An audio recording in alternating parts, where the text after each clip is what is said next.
Avez-vous déjà vu un lac si beau qu'il ne semble pas réel?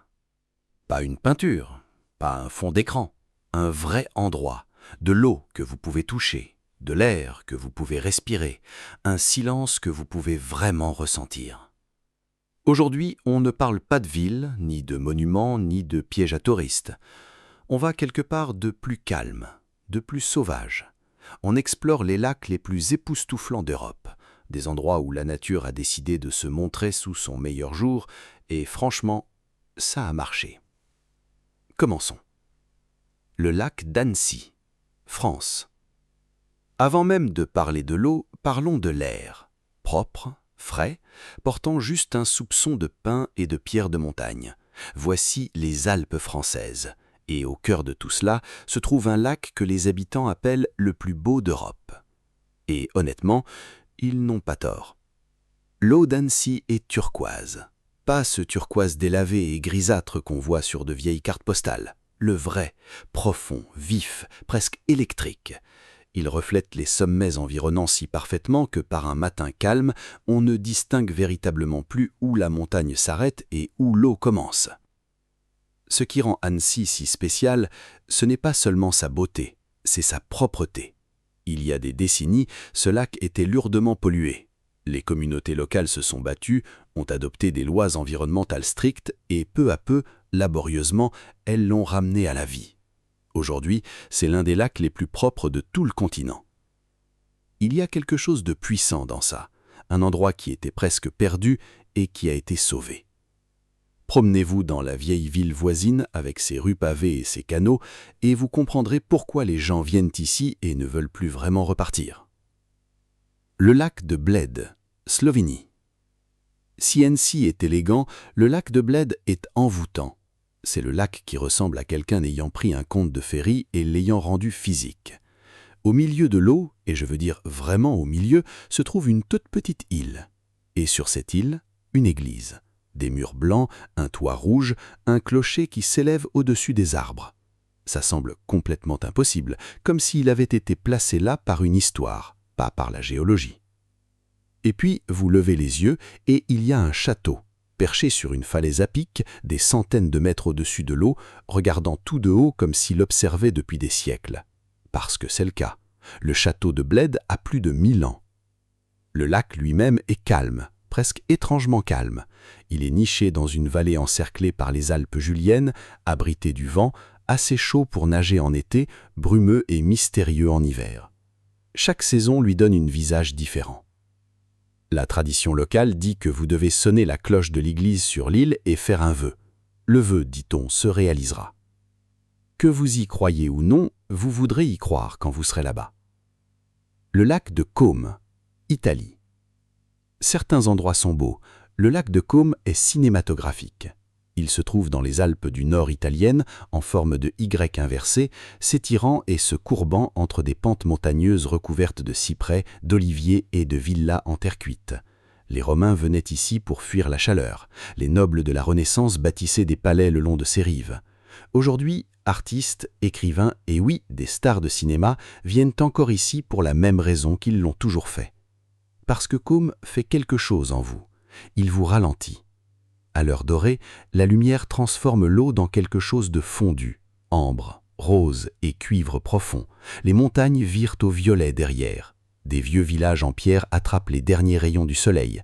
Et depuis un bateau au milieu du lac, vous regardez dans toutes les directions et vous pensez « ce n'est pas possible que ce soit réel ».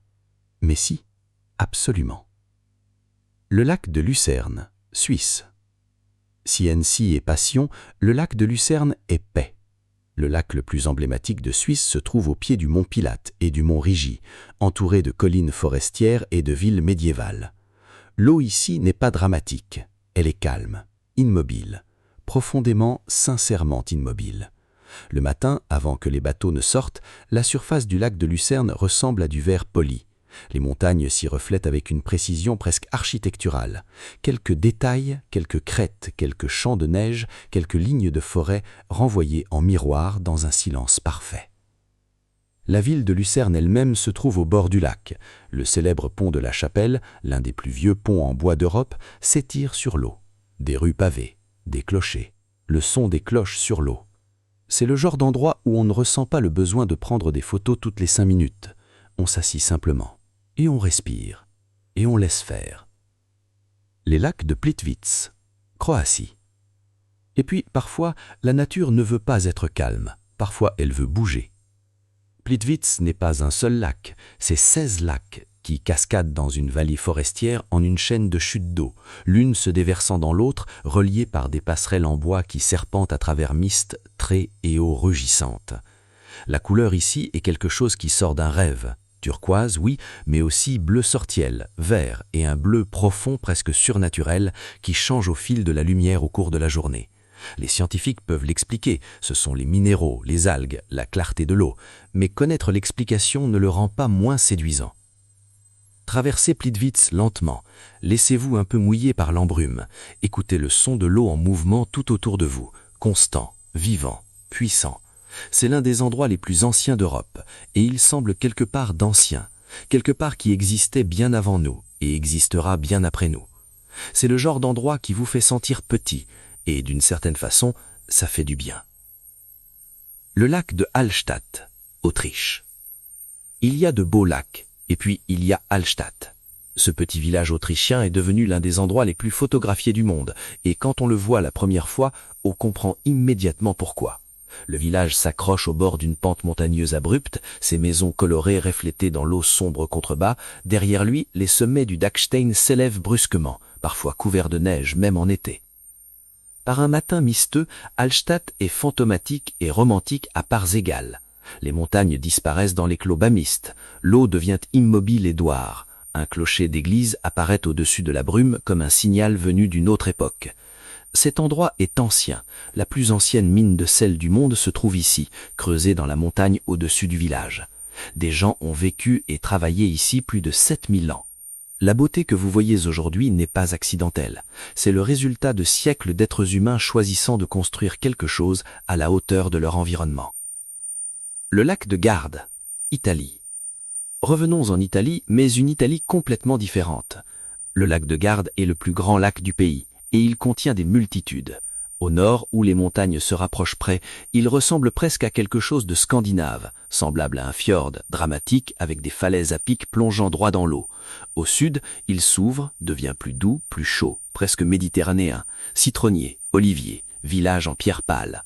C'est un lac de contraste, et c'est exactement ce qui le rend si infiniment intéressant. Venez au printemps et les jardins sont extraordinaires. Le lac de Garde a un microclimat si melt que des plantes poussent ici qui ne survivraient pas nulle part ailleurs aussi loin au nord. Venez en été et le lac bourdonne de vie, vélicistes, ferries, cyclistes sur les sentiers costiers. Venez en automne et les foules se raréfient, la lumière devient dorée et vous avez presque tout pour vous-même.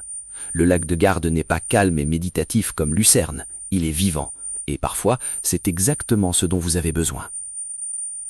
Le lac d'Okride, Macédoine du Nord et Albanie. Maintenant, quelque chose de différent, quelque chose de plus ancien. Le lac d'Okride se trouve à la frontière entre la Macédoine du Nord et l'Albanie, dans une région que la plupart des voyageurs ne pensent jamais à visiter. Et ça, c'est leur lot. Ce lac est ancien, véritablement ancien. Les scientifiques estiment qu'il a entre 3 et 5 millions d'années, ce qui en fait l'un des lacs les plus anciens de la planète. Dans la plupart des lacs, la vie évolue, s'adapte et continue. Dans le lac d'Okride, certaines espèces ont survécu presque inchangées depuis des millions d'années. C'est, dans un sens réel, un fossile vivant. L'eau est étonnamment claire, la visibilité peut atteindre 20 mètres ou plus. La ville d'Okride sur ses rives est classée au patrimoine mondial de l'UNESCO, remplie d'églises byzantines, de ruines de théâtres anciens et de rues pavées qui semblent intactées par le temps. Il n'y a pas de foule ici. Pas de célébrité, pas de villa fameuse, juste un lac d'une ancienneté et d'une beauté extraordinaire, une ville pleine d'histoire et une tranquillité qui semble méritée, comme un secret que le monde n'a pas encore tout à fait découvert. Le lac de Königssee, Allemagne. Et puis, enfin, celui qui vous coupe le souffle avant que vous n'ayez parlé. Le Königssee se trouve en Bavière, niché à l'intérieur du parc national de Berchtesgaden, entouré de toutes parts par des parois montagneuses verticales qui s'élèvent à plus de 2000 mètres au-dessus de l'eau. Le lac se trouve au pied de ces géants comme quelque chose déposé là par une force ancienne, ce qui, d'ailleurs, le cas. Des glaciers ont carbé cette vallée. ce qu'ils ont laissé derrière est extraordinaire. L'eau ici est émeraude, noire, immobile, très profonde. Aucun bateau à moteur n'est autorisé, seulement des bateaux électriques silencieux, ce qui fait du Königssee le lac majeur le plus calme d'Allemagne. Le seul son est le son des rames, de l'eau, et parfois l'écho d'un corne des Alpes rebondissant sur les parois montagneuses de l'autre côté du lac. Une tradition que les touristes viennent spécifiquement entendre.